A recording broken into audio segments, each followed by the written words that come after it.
복된 주일에 우리에게 주신 하나님의 말씀은 신약성경 히브리서 4장 14절에서 16절 말씀입니다. 신약성경 356면 히브리서 4장 14절에서 16절의 말씀을 한 목소리로 함께 읽겠습니다. 그러므로 우리에게 큰 대제사장이 계시니 승천하시니 곧 하나님의 아들 예수라. 우리가 믿는 도리를 굳게 잡을지어다. 우리에게 있는 대제사장은 우리의 연약함을 동정하지 못하실 리가 아니요 모든 일에 우리와 똑같이 시험을 받으신 이로되 죄는 없으시니라. 그러므로 우리는 긍휼하심을 받고 때를 따라 돕는 은혜를 얻기 위하여 은혜의 보좌 앞에 담대히 나아갈 것이니라. 아멘. 시온 찬양대가 하나님께 찬양 드립니다.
귀한 찬양, 감사 고백 하나님 받으시고 또 듣는 우리에게 큰 은혜가 되었습니다.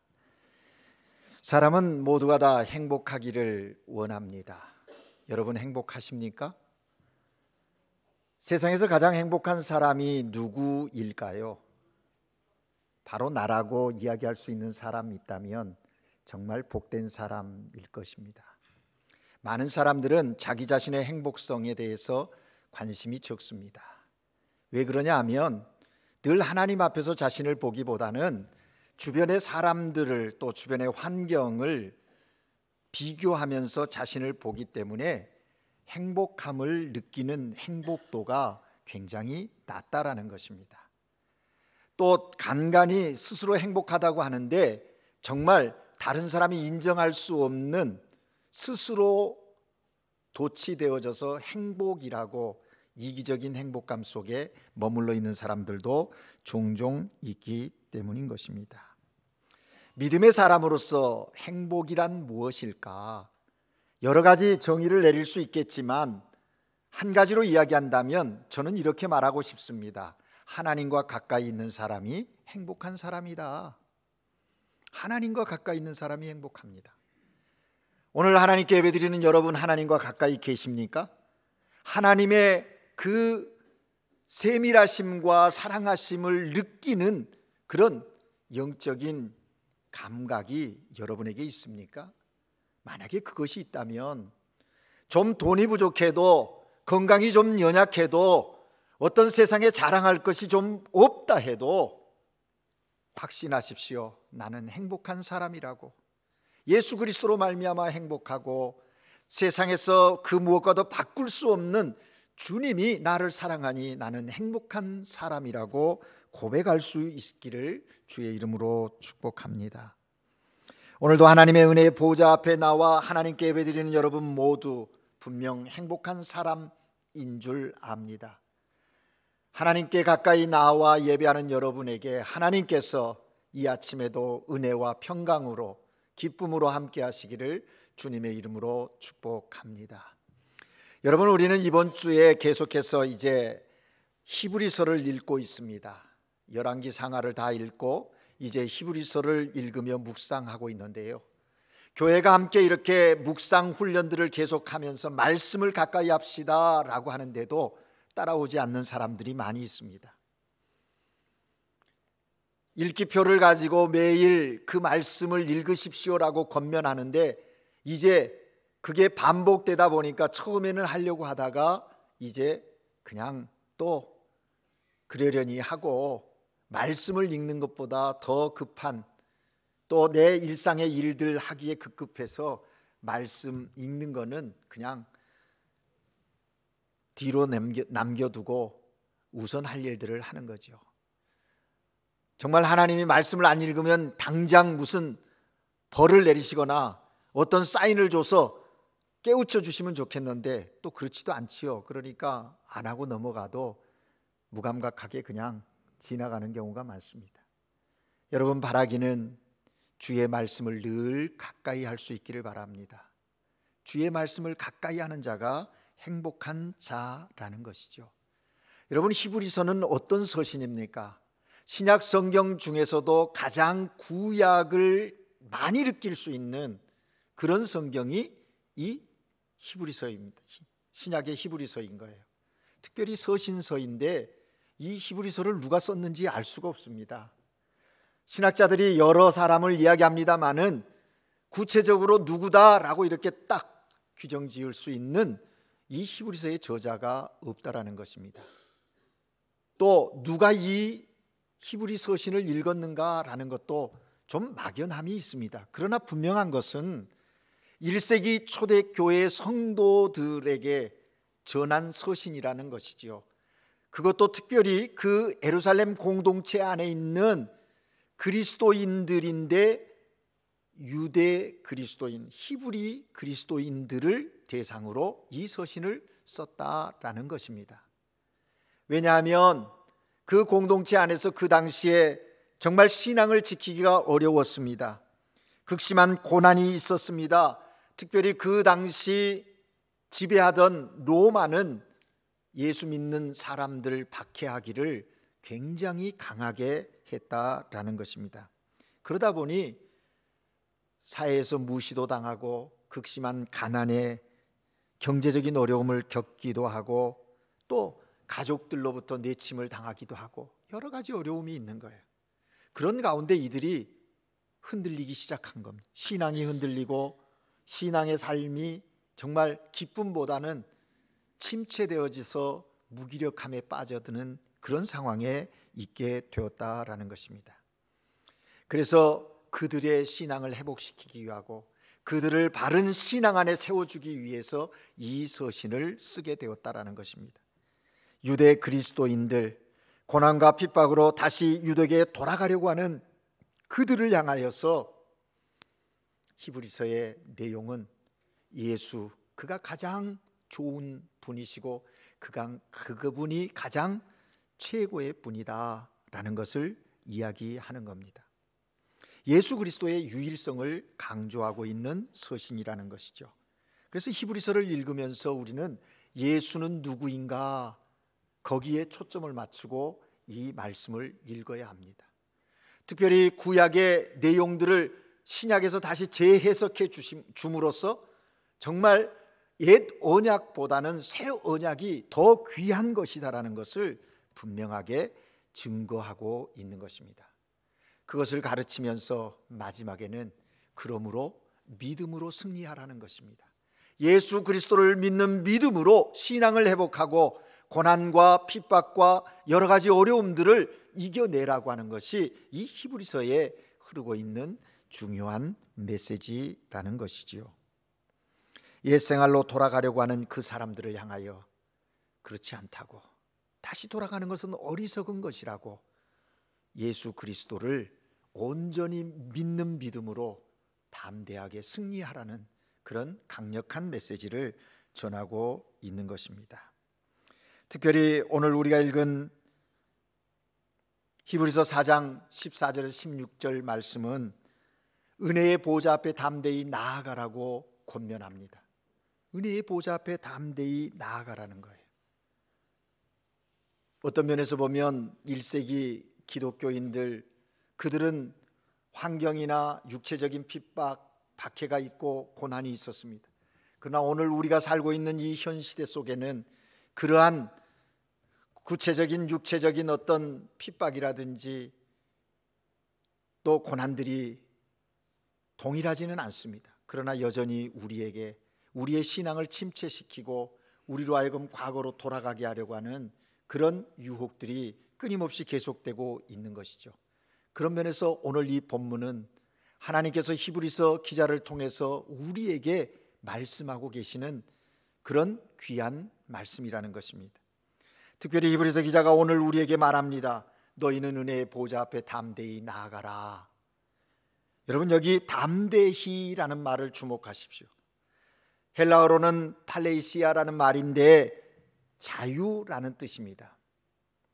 뭐 두려움 없이 그냥 나가라 이런 의미보다는 자유롭게 은혜의 보좌로 나아가라는 거예요. 그것은 다분히 구약의 경우를 비추어서 이야기하는 것이죠. 과거에는 지은 죄로 말미암아 하나님 앞에 나갈 수가 없었으나 이제 누구나 하나님 앞에 나갈 수 있게 되었다는 것입니다. 그 이유는 예수 그리스도로 말미암음이라고 하는 것이죠.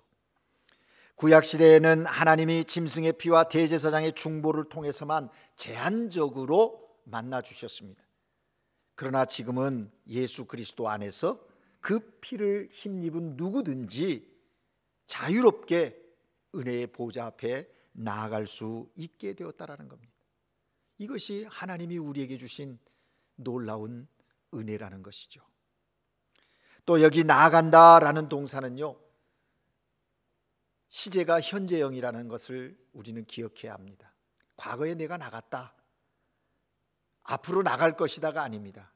과거에도 지금도 미래에도 계속해서 끊임없이 하나님의 은혜의 보좌 앞에 나가 하나님과 교제하는 그런 삶을 살라는 그런 권면이라는 것이죠. 여러분, 은혜의 보좌란 어떤 곳일까요? 하나님의 임재가 있는 곳입니다. 오늘 이 자리에 한 믿음의 고백을 가지고 하나님을 향하여 예배하는 이 자리에 성삼위일체 하나님의 임재가 있음을 믿습니다. 그래서 교회는 참으로 중요한 거예요. 교회 공동체 안에 서로 모여서 하나님을 예배한다. 이것은 우리의 삶을 풍요롭게 할 뿐만 아니라 하나님이 기뻐하시는 삶의 자리로 나가게 하는 놀라운 은혜인 것이다 라는 것입니다. 종종 어떤 사람은 내 스스로 홀로 신앙을 지키겠다고 이야기합니다. 사람들 보고 싶지 않고 또 귀찮기도 하고, 그러니 나 혼자 성경 읽고 기도하고 하나님과의 관계 속의 신앙을 지켜나가면 되지 않겠느냐. 될 것 같습니까? 역사 이래 그렇게 신앙 지킨 사람 많지 않습니다. 대부분은 과거로 다 돌아갔고 가지고 있었던 믿음마저도 다 잃어버리고 세상 길로 나아가버리고 말더라는 것입니다. 그런 면에서 하나님의 임재가 있는 교회 안에 함께 모여서 하나님을 예배한다는 것은 나를 위한 것뿐만 아니라 함께 신앙의 삶을 살아가는 믿음의 형제 자매들을 위함도 된다고 하는 거예요. 그래서 서로 격려하고 위로하며 믿음의 길을 함께 걸어가는 것입니다. 왜냐하면 교회는 은혜가 임하는 중요한 현장이기 때문입니다. 우리는 그러므로 주의 전에 모여 예배하기를 기뻐해야 하는 거예요. 찬양과 기도로 은혜의 보좌에 나아가야 합니다. 말씀을 들음으로 은혜의 보좌 앞으로 나아가는 것입니다. 그럴 때 우리는 우리의 삶에서 순종함을 통해서 우리의 삶의 현장 속에서도 결국 그 자리가 은혜의 보좌임을 경험하는 그런 성숙한 그리스도인이 될 수 있다라는 것입니다. 하나님은 오늘 히브리서 기자를 통하여 우리에게 은혜의 보좌 앞 담대히 나아감이 무엇인지 또 어떻게 나가야 하는 것인지 우리에게 말씀해 주고 계십니다. 먼저는 믿음의 도리가 있기에 은혜의 보좌로 담대히 나아가라고 우리에게 말씀하십니다. 오늘 본문 14절입니다. 함께 다시 읽겠습니다. 14절 말씀 읽습니다. 시작. 그러므로 우리에게 큰 대제사장이 계시니 승천하시니 곧 하나님 아들 예수시라. 우리가 믿는 도리를 굳게 잡을지어다. 아멘. 이 말씀을 보면 우리에게 큰 대제사장이 있다고 말씀하십니다. 그는 곧 승천하신 하나님의 아들 예수시라고 말합니다. 여러분, 구약 시대에는 제사장이 있었습니다. 제사장과 대제사장이 있었어요. 제사장은 일반적으로 성전에서 제사를 드리는 일을 했습니다. 그런가 하면 대제사장은 여러 제사장들의 대표성을 띠고 특별히 이 대제사장에게 주어지는 임무가 한 가지 있습니다. 그건 뭐냐면 1년에 한 번 대속죄일에 자신의 죄뿐만 아니라 온 백성의 죄를 가지고 짐승을 희생시켜서 하나님께 회개의 제사를, 속죄의 제사를 드리게 하는 것입니다. 그런데 그런 대제사장의 역할이 구약에 있었다면 오늘 본문의 히브리 기자는 예수님을 큰 대제사장이라고 표현하고 있는 것을 봅니다. 대제사장 중에 큰 대제사장이라는 겁니다. 왜 예수님이 큰 대제사장이십니까? 구약의 제사장은 백성들을 대신해서 짐승의 제물을 하나님께 드렸지만, 제물로 하나님께 드렸지만 큰 대제사장이신 예수 그리스도는 자신의 몸을 십자가 제단 위에 드리셨다라는 거예요. 희생의 제물로 자신의 몸을 드리셨다. 그래서 히브리서 기자는 그 구약의 대제사장의 역할과 예수 그리스도의 대제사장으로서의 역할은 동일한 면도 있지만 차별성이 있음을 이야기하고 있는 것입니다. 우리가 히브리서를 이제 거의 반을 읽었는데 히브리서의 내용을 보면 바로 그래서 예수 그리스도에 대해서 끊임없이 말하는 것이죠. 구약에서는 선지자들을 통하여 말하셨던 하나님이 친히 예수 그리스도 인간의 몸을 입고 오신 그분께서 친히 말씀하신다고 이야기하는 것입니다. 그러면서 1장에서는 바로 이 선지자보다 나은 예수, 2장에서는 천사보다 나은 예수, 3장에서는 모세보다 나은 예수, 그리고 4장에서는 여호수아보다 나은 예수, 5장에서는 바로 이제 제사장, 대제사장보다 나은 예수에 대해서 이야기하고, 아론의 반차를 쫓는 자가 아니라 멜기세덱의 반차를 쫓는 대제사장으로서의 예수를 설명하는 내용을 듣게 되는 것입니다. 그렇습니다, 여러분.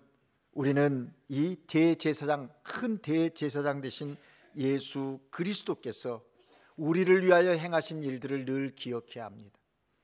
우리의 죄를 구원하여 주셔서 하나님의 자녀 되게 하셨습니다. 그래서 우리로 하나님의 은혜의 보좌 앞에 담대히 나가는 그런 놀라운 은혜를 우리 가운데 주신 것입니다. 뿐만 아니라 예수님의 이름으로 하나님께 간구하면 응답을 받습니다. 하나님께 나아감이 막혀 있었던 그 휘장이 찢겨짐으로 그리스도로 말미암아 단번에 드린 제사를 통하여 하나님께 나아가는, 또 하나님께 직접 구할 수 있는 그런 특권이 우리에게 주어졌다는 것입니다. 우리는 세상에 살면서 그리스도인으로 살아갑니다. 예수의 이름으로 이 세상을 이기고 승리한다라는 것이죠. 예수의 이름은 언제나 능력 있는 이름이 우리의 삶 가운데 증거되어지는 것입니다.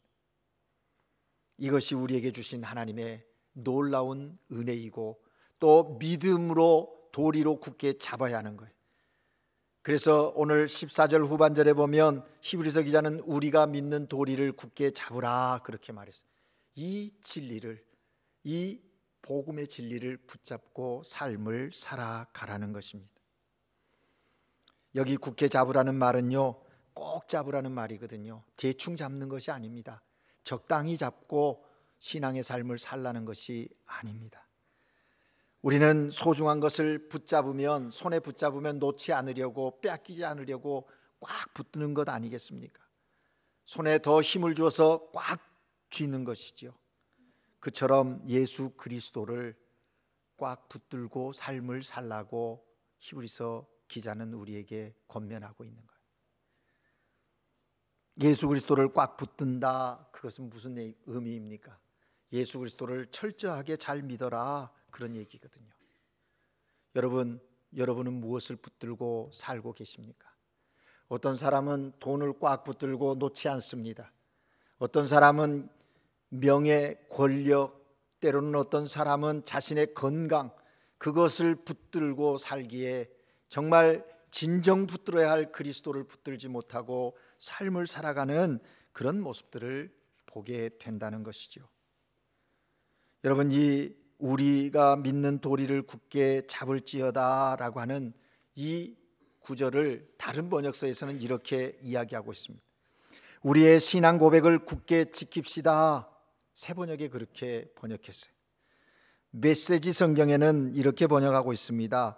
그분을 놓치는 일이 없어야 하겠습니다. 여러분, 예수 그리스도를 놓치는 일이 없기를 주의 이름으로 축복합니다. 어느 곳에 있든지 어떤 일을 하든지 내가 붙들고 있어야 할 그리스도를 내려놓고 다른 그 무엇을 붙드는 그런 어리석음이 우리에게 없기를 바라는 것입니다. 우리에게 대제사장이신 예수 그리스도가 계시니 우리의 신앙을 굳게 지킴으로써 예수 그리스도를 놓치지 않고 날마다 그 예수 그리스도를 붙들고 은혜의 보좌 앞에 나아가야 하는 거예요. 믿음의 도리이신 그리스도, 진리이신 그리스도가 우리의 삶을 다스리실 수 있도록 그 믿음의 도리를 굳게 잡는 하나님의 사람들 되시기를 주의 이름으로 축복합니다. 두 번째로 히브리서 기자는 우리에게 권면합니다. 주께 체휼하심이 있기에 은혜의 보좌 앞으로 나아가라고 말씀하십니다. 15절 말씀을 다시 한번 읽겠습니다. 15절 읽습니다. 시작. 우리에게 있는 대제사장은 우리의 연약함을 동정하지 못하실 리가 아니요 모든 일에 우리와 똑같이 시험을 받으신 이로되 죄는 없으시니라. 아멘. 우리가 지금 읽는 개역 개정에는 동정하지 못하실 리가 아니요, 그렇게 얘기했죠. 근데 옛날 성경인 개역 성경에는, 한글 개역 성경에는 체휼하지 못하실 리가 아니다, 체휼이라는 단어를 쓰고 있는 것을 봅니다. 저는 개인적으로 이 동정보다 체휼이라는 단어를 더 좋아합니다. 왜냐하면 동정이라는 것은 상대방을 불쌍히 여기는 마음일 것입니다. 그런 면에서는 체휼도 별반 다름이 없습니다. 그러나 체휼의 그 본질적 본래의 뜻의 의미는 상대방과 같은 처지를 겪어본 사람이 불쌍히 여길 때 체휼이라는 말을 쓴다라는 거예요. 내가 그 일을 경험해보고 그 사람을 불쌍히 여기는 것, 그 사람이 지금 당하고 있는 어려운 일을 경험한 사람이 그를 불쌍히 여기는 것과 경험해보지도 않고 측은히 여기고 동정하는 것은 질적으로 분명한 차이가 있게 되는 것이죠. 체휼이란 말은 요즘 잘 사용하지 않지만 국어사전에 보면 나와 있는 것이죠. 대충 동정하는 것이 아니라 본인이 몸소 체험하고 그 체험해 봤기 때문에 마음속 깊이 공감하며 동정하는 거예요. 여러분, 어떤 어려운 일을 당한 사람이 있습니다. 질병의 고통 속에 아파합니다. 측은한 마음이 듭니다. 동정하고 싶은 마음이 있을 수 있어요. 그런데 체휼이라는 것은 그렇게 그냥 내가 건강해서 안타깝다, 그 아픔 불쌍한데 어떻게 하지, 애석해하고 이렇게 동정하는 그런 동정이 아니라 그가 아픈 그 질병을 내가 겪어보고 그랬기에 누구보다도 그를 더 잘 아는 거죠. 그래서 그에게 동정하는 그것이 바로 체휼이라 하는 것입니다. 여러분, 이 사실이 굉장히 중요해요. 오늘 본문에 보면 동정하지 아니하는 자가 아니요 라고 했어요.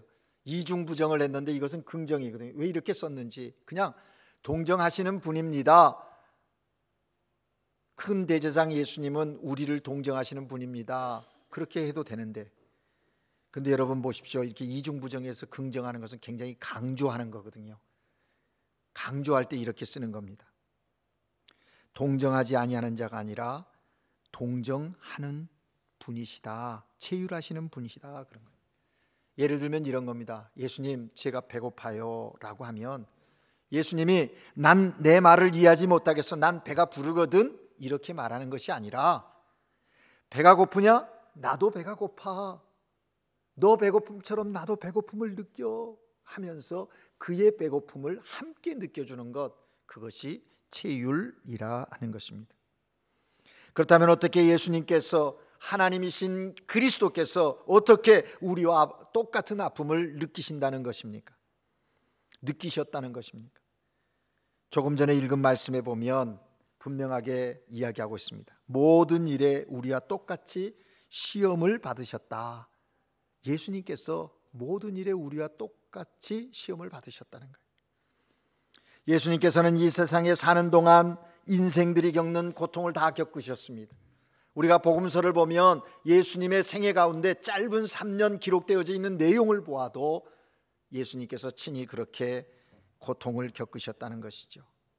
광야에서 시험을 받으시면서 배고픔을 아셨고 가난과 고단함을 겪으셨습니다.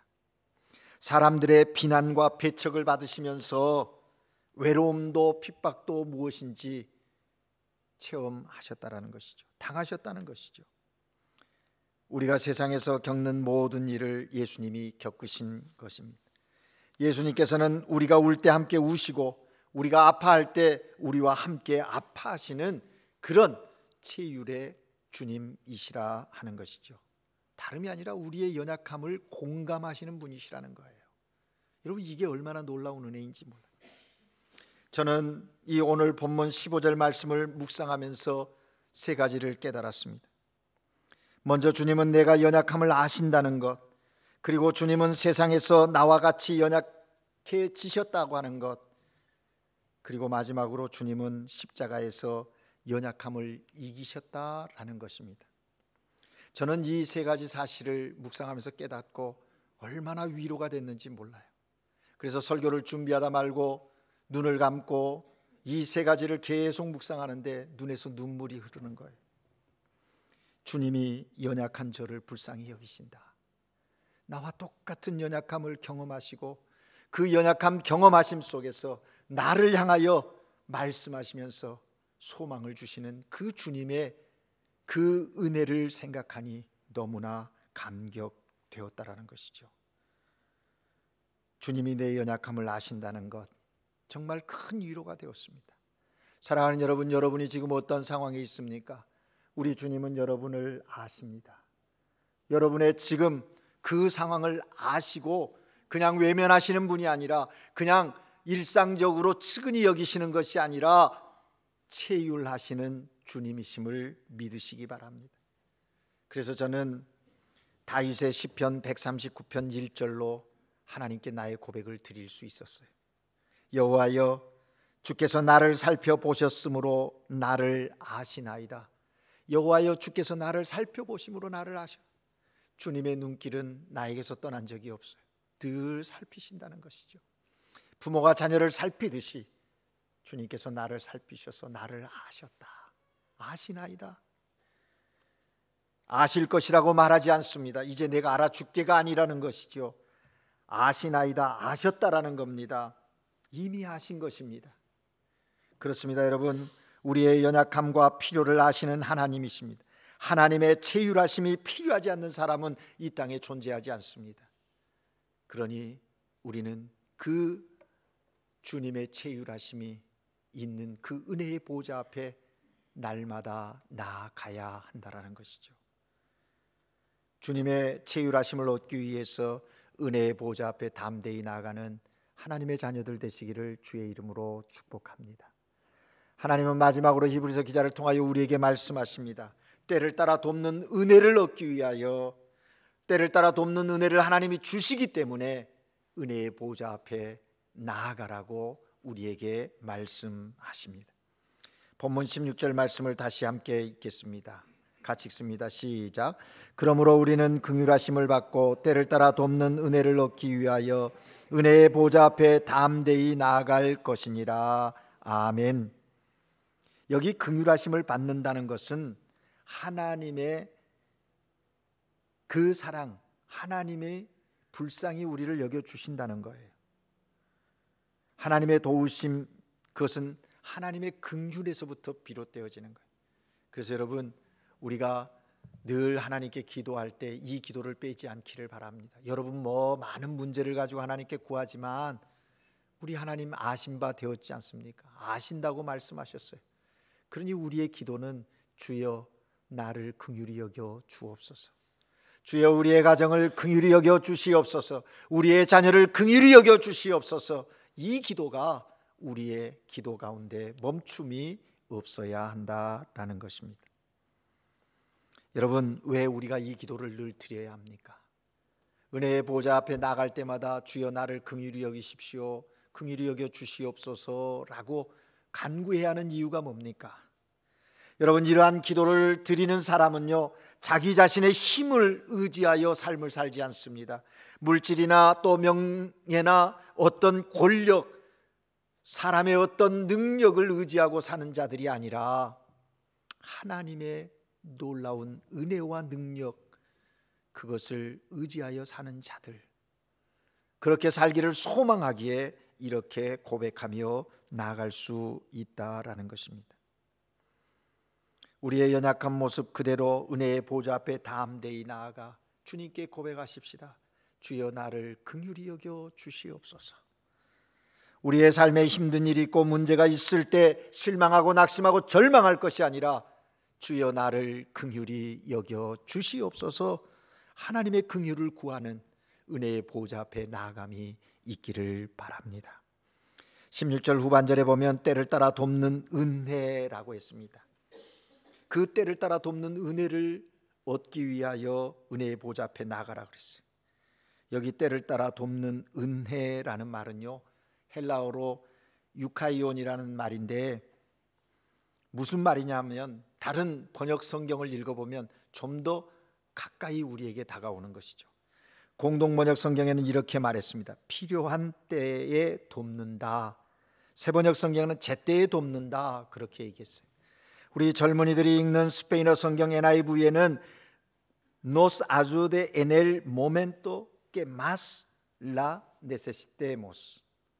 우리의 그 필요한 때에 돕는다라는 거예요. 영어 성경도 정확하게 그런 의미로 우리에게 다가옵니다. In our time of need. 내 필요가 있을 그때에 하나님이 주신다는 거예요. 그런데 여러분 기억하십시오.